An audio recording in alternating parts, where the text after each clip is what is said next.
Ma marraine, pour moi, elle est orange, parce que le orange est une couleur très lumineuse.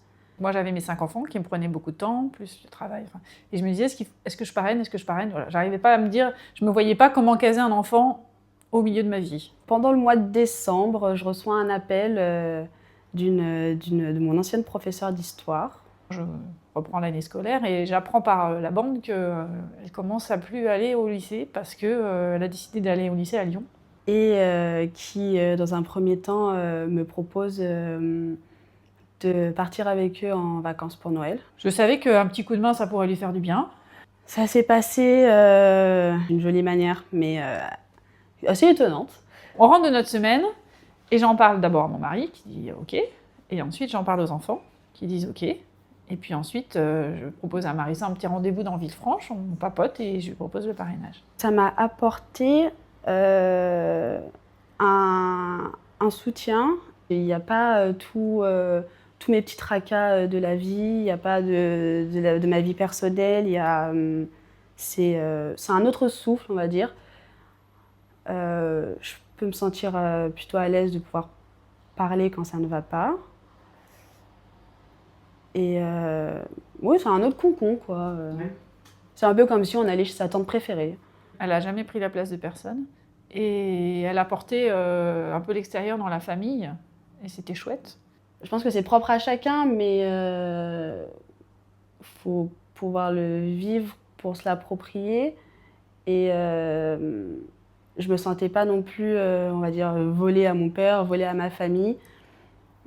Mais je savais que c'était que j'avais mon papa, ma vie familiale avec mon père, qui me fait grandir, qui m'apprend des choses.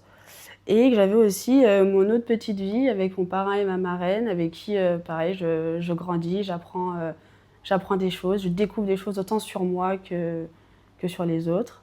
Un jour, elle m'a dit « Tu me lâches pas » ou je sais plus quelle était la phrase exacte. Et j'ai répondu avec 100% de mon cœur « Bah non, bien sûr que je te lâche pas ». C'était un moment d'orientation ou quelque chose et elle avait eu besoin de verbaliser le fait qu'elle comptait sur moi, sur nous. Et moi, j'ai été heureuse de pouvoir verbaliser qu'on serait là, toujours pour elle. Ce que je retiens vraiment, c'est le partage de moments de vie simples, de moments de vie ordinaires.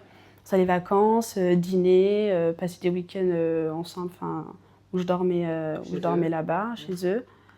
Et qu'il y a un vrai contrat entre nous trois, son papa, elle et nous, parce que, voilà, face à l'extérieur, on est quelqu'un pour elle, voilà. Ce sentiment de loyauté qu'on a un peu tous envers nos parents et surtout envers...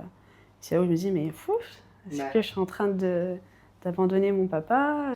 Seule la mort nous séparera, je pense. Et puis j'espère que le jour où elle aura rencontré quelqu'un d'important pour elle, elle viendra nous le présenter, et que le jour où elle aura des enfants, je serai là. Elle aura envie qu'on soit là pour ses enfants, comme on sera pour nos petits-enfants. Être parrain et marraine, c'est top, c'est enrichissant, autant pour l'enfant que pour le parrain et la marraine. Et parce qu'on dit souvent qu'il faut tout un village pour pouvoir éduquer un enfant. Et éduquer, c'est aussi faire évoluer et faire grandir une personne.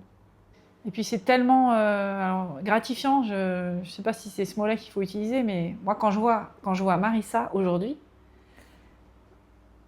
je suis tellement fière d'elle et de la personne qu'elle est devenue et de tout ce qu'elle apporte autour d'elle que je me dis que on a eu beaucoup de chance de pouvoir accompagner ça.